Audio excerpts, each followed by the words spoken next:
Hello, welcome back to my studio.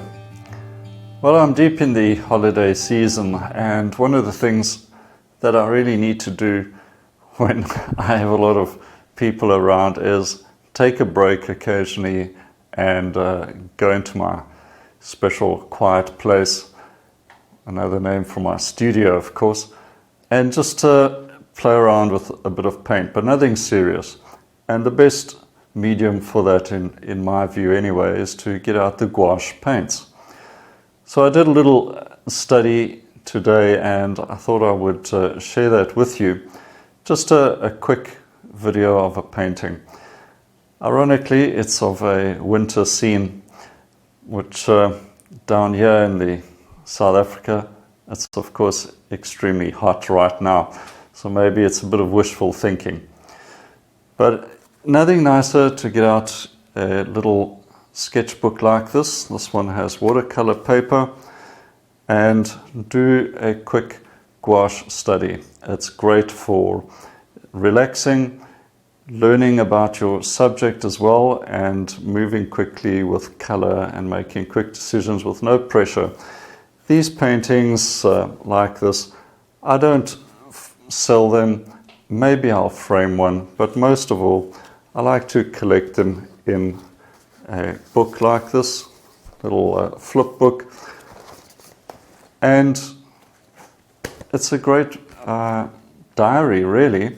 Reminds you of things you've been doing in the past, ideas you've been playing around with, and a visual diary, which is something I find very attractive. Anyway, enjoy the demonstration. Nothing too serious to it, just get started with a little painting and have fun. Starting off with the horizon line, which is how I like to start most of my landscapes, and I relate all the main shapes to that horizon line. Just getting in the suggestion of lights and darks and shadow patterns as well, and then going into the gouache paint application. I'm starting off with some cerulean blue in a light wash, quite transparent if you add quite a bit of water to it. And this is just to start the aerial perspective colors, the cool distant mountains, going into some ultramarine blue for the darker pattern. So these mass patterns is what you need to look out for when starting any painting. Just get those mass shapes down, and from there on you can develop shapes in more detail. But once I've got these mass patterns down, I feel much more comfortable with the whole thing. And now I'm starting with the general landscape, putting in a variety of color. There'll be some lemon yellow, there's some yellow ochre, white mixed in as well, just to desaturate it a bit. This is, after all, a winter scene, and the colors are a bit desaturated. But as you can see, I do like to still push the colors a little. I'm not looking for absolute authenticity with the colors.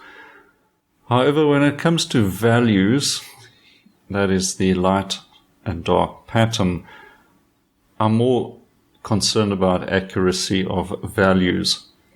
With color, I can express myself a bit more with the color, but values, I'm trying to be as accurate as possible, because that's what the painting is built around. Just lightening up the sky a bit. That's one of the things with gouache, is that it dries darker. So keep an eye on that. I frequently will apply more layers of gouache paint if I'm not happy with the value or even the vibrancy of the color. I will push it up a bit and add some layers. Now, getting these cools in the mountains, it's you got to figure things out as you go and adapt it. I think the main thing for me is I want the illusion to be fairly accurate. So I do stand back now and then and have a look across the room. If the general dimensions of the mountain and its reading correctly, if that's all sort of falling together, then I'm happy.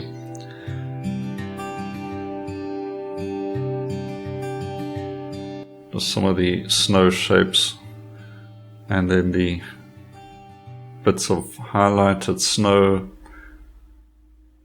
dropping in, quite a bit of primary white with a bit of lemon yellow or a bit of yellow ochre as well, just to warm it up. And as that light catches the edges of the mountain, and now the tips of the distant trees, those evergreen trees, are getting a bit of a pinkish color to them as they are further away with that aerial perspective effect. Then the trees closer to us, a bit more yellow coming into those tips of the trees. And I'm just bringing some variety into those dark masses, a lot of cool color.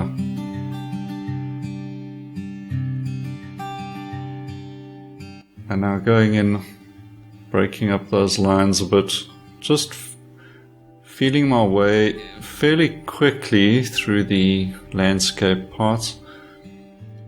The sort of a focal tree, as it were, is going to stand out a bit.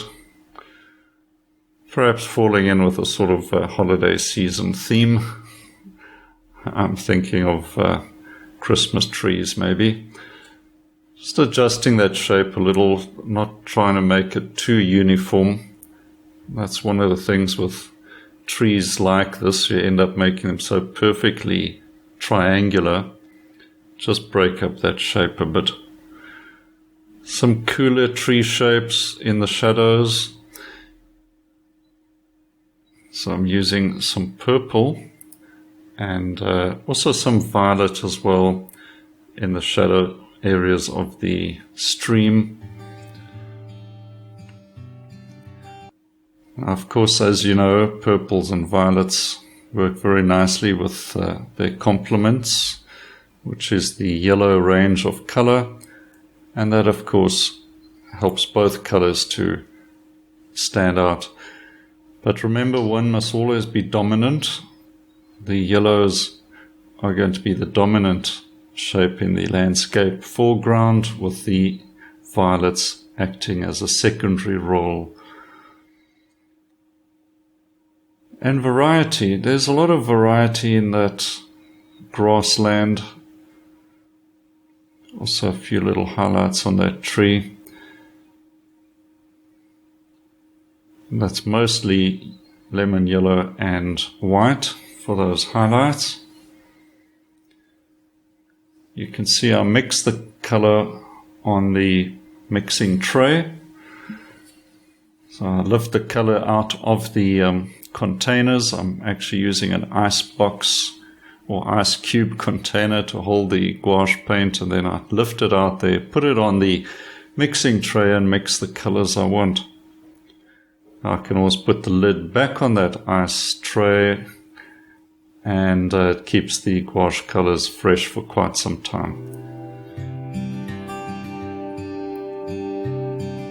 Some dark accents, very helpful. You can see some dark shadows in the reference, so bring those dark accents in. They really help to make things stand out a bit as well. The question is how many? You just got to do a bit of trial and error.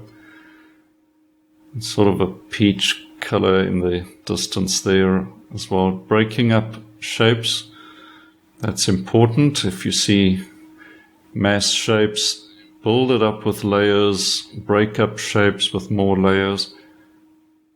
It's all about trying to get an interesting painting.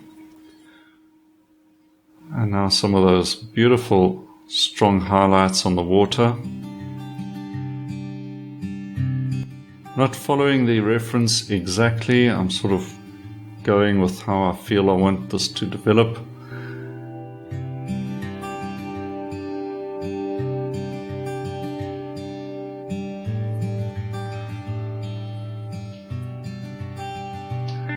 Few final touches in the mountains, bit of cool snow shapes, breaking a few masses up there. But for the rest, I'm pretty much done with this now. Quite happy with the end result. Yeah, just suggesting some little trees up the mountain slope there. Overall, quite happy with this. It was a fun little painting. As I said, a quick sketch. And just sign that off now, and we're finished.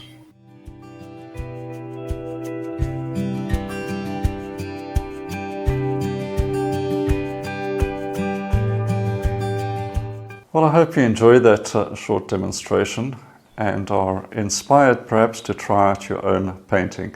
You can even use acrylics as well, or watercolor, just a quick drying medium. And I find gouache is actually the fastest drying medium there is, so as far as paint is concerned anyway, and a real fun way to spend 30-40 minutes of your day. If you haven't subscribed to this channel, please do so. I'll be adding a lot more videos in the new year, and all that's left for me to say is have a wonderful new year, and I hope it involves lots of creativity for you. Cheers for now.